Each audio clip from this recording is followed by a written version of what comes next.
where the boundaries of private ownership collide with the absolutism of power and human cruelty. It shows that in the modern world, people must sometimes fight for justice even when facing institutional forces much stronger than themselves. There are no simple heroes or villains here, only systems, manipulation, fear, despair, and hope. Let's dive into what makes this video stand out, its strengths, nuances, and limitations, while immersing in its atmosphere of confrontation, drama, and inner struggle.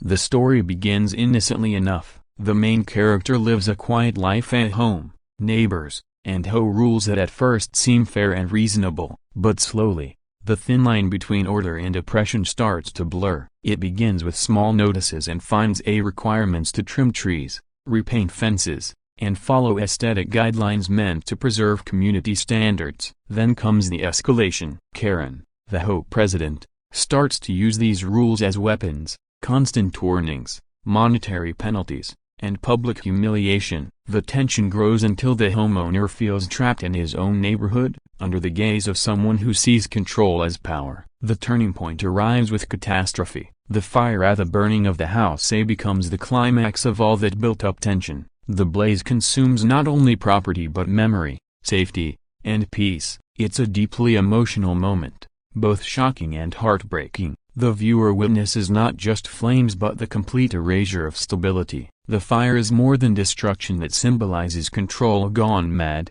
power turned violent. As smoke fills the screen and the sirens echo, the sense of violation feels deeply personal. But the story doesn't end in ashes. What follows is even more haunting. Just a week later, in a courtroom filled with tension, Karen walks in not as an accused, but as a participant in a case against the victim himself. This twist strikes like lightning. The same person who caused the destruction now stands in the temple of justice, pretending to be innocent. The audience feels disbelief and outrage. How could the system allow this? The courtroom becomes the new battlefield. The victim, broken but determined, must now confront manipulation not with fists but with facts. He gathers evidence, cross-examines witnesses, and faces a wall of bureaucracy, influence, and lies. The structure of the story is beautifully balanced: an introduction to normal life, a gradual buildup of conflict, the catastrophe, and then the court showdown. Each section holds emotional weight. The pacing keeps the viewer engaged, fast enough to feel momentum, slow enough to absorb every blow of injustice. The tension comes not from action alone but from words, looks, and silence. You feel the heaviness in every exchange, the fear, the pressure, the trembling hands holding evidence that might not be enough. Visually, the video is rich in detail. The burned walls, the smoke-stained photographs, the flickering lights, the darkened courtroom, everything reinforces the mood of despair and resistance. The contrast between the chaos of the destroyed home and the sterile order of the court reflects the emotional duality of the story. Grief versus resolve. The close-up shots of the main character's face show exhaustion and quiet strength, while Karen's calm expression hides her guilt beneath layers of self-righteousness. Sound design plays a vital role. The crackling of fire, the faint sound of a heartbeat during tense courtroom scenes, the distant echoes of sirens, each sound adds to the immersion. The music rises and falls with the hero's emotions, soft during reflection, powerful during confrontation. Editing choices add rhythm, slow cuts for moments of pain, quick transitions during conflict, flashbacks interwoven to show the emotional contrast between the peaceful life before and the destruction after. Thematically, the video is about justice, control, and the human spirit's endurance. It exposes how fragile personal security can be when authority turns abusive. It explores how legal structures can both protect and harm, depending on who wields them. It reminds viewers that laws can become weapons when used by the wrong hands. It's not only about one man and one HOA, it's about the universal fear of losing one's home, identity, and safety to bureaucracy and power.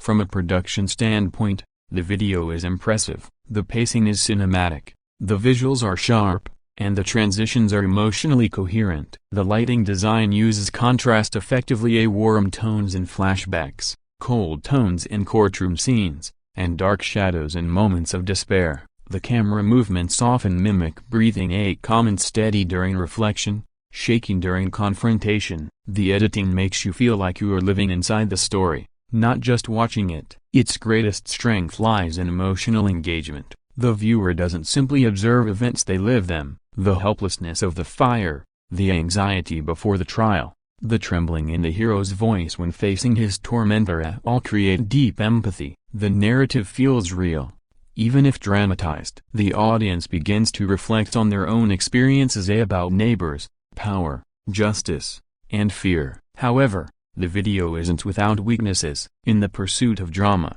it may simplify legal details, skipping over actual court procedures, evidence rules, or documentation specifics. This makes it easier to follow but less accurate. Some scenes may exaggerate emotions or villainy for cinematic effect. Karen's character, while effective as an antagonist, may feel one-dimensionally, purely manipulative without much backstory. Still, this artistic choice helps focus the viewer's emotions squarely on the victim's journey. Despite these simplifications, the video succeeds in its ultimate purpose, to provoke thought and evoke emotion. It's not just entertainment, it's a reflection of social reality. It highlights how systems of power can erode humanity when compassion is lost. It challenges the audience to question authority, to stand up against injustice, and to understand that justice often comes at a personal cost.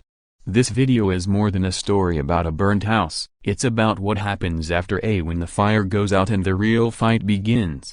It's about reclaiming dignity, demanding accountability, and exposing hypocrisy. It captures the universal struggle between ordinary people and the systems meant to serve them but sometimes end up enslaving them. The narrative leaves a lingering question: how far would you go to defend what's yours when the system itself stands against you? Through stunning visuals, haunting sound, and raw emotion, it delivers a powerful message that truth and justice require courage, and that even in ashes, one can rise stronger.